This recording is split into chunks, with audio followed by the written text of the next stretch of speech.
nice right after Marconi Avenue, taking you to the river as well. And southbound 99, some spotty stuff there between, looks like Centerville. And how far down does that go? To about Mac Road. This report is brought to you by the Huntington Learning Center. And your next report's coming up at 6:20. I'm Dana Hess, News Radio KFBK, 93.1 FM and 1530 AM. Are you frustrated that grades aren't matching your students' potential? Let Huntington Learning Center help improve your child's grades now. Call our newest Huntington Learning Center on Howe and Fair Oaks at 1-800-CAN-LEARN and take that first critical step. It is going to be clear and cold tonight. Overnight lows will drop down to the low 30s. We'll still have some of this north breeze around. It'll diminish, and then it will come back during the day tomorrow. So tomorrow's still breezy, but sunny. Hardly a cloud to be found with a high of 56. On Wednesday and Thursday, we'll still see mornings in the 30s, afternoons in the 50s with just a few clouds. I'm KCRE3 meteorologist Mark Finan on News Radio KFBK. Thank you, Mark. 6:12 now. Sierra Nevada house in Coloma, historic hotel burned. As a matter of fact, a total loss.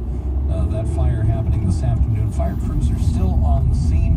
One firefighter, we understand, was slightly injured fighting that battle. Again, the historic Sierra Nevada house hotel in Coloma burned today, a total loss, and one firefighter slightly injured in the course of fighting that fire. 6:13, the final Republican debate of 2015 is tomorrow. The stage lineup looks much different compared to the last three debates. That's because Senator Ted Cruz is surging in the polls, although Donald Trump remains the Republican frontrunner. CBS News correspondent Nancy Cordes. Donald Trump, of course, still in the lead nationwide, but then you've got Marco Rubio gaining, you've got Ted Cruz gaining, you've got Ben Carson waning, and you've got Chris Christie, who, is still only at 2 or 3% in some of these national polls, but clearly strengthening in New Hampshire, that all-important first-in-the-nation primary state. We will have breaking news and excerpts, highlights from the debate on the KFBK Afternoon News tomorrow.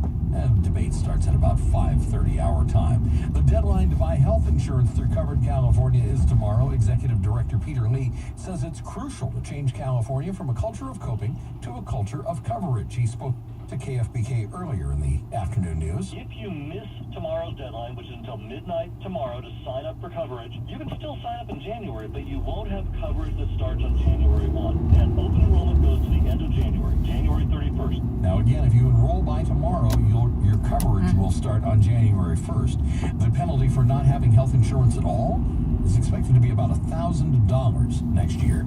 Veterans are still having issues with their health care at a U.S. Senate Veterans Affairs Committee meeting today in Arizona. Vietnam vet Chuck Byers says he applied to a VA hospital in Phoenix in 2013. And was told it'd be at least a year and a half before I could get a primary care doctor. I was even told it might be sooner if I go down to Tucson.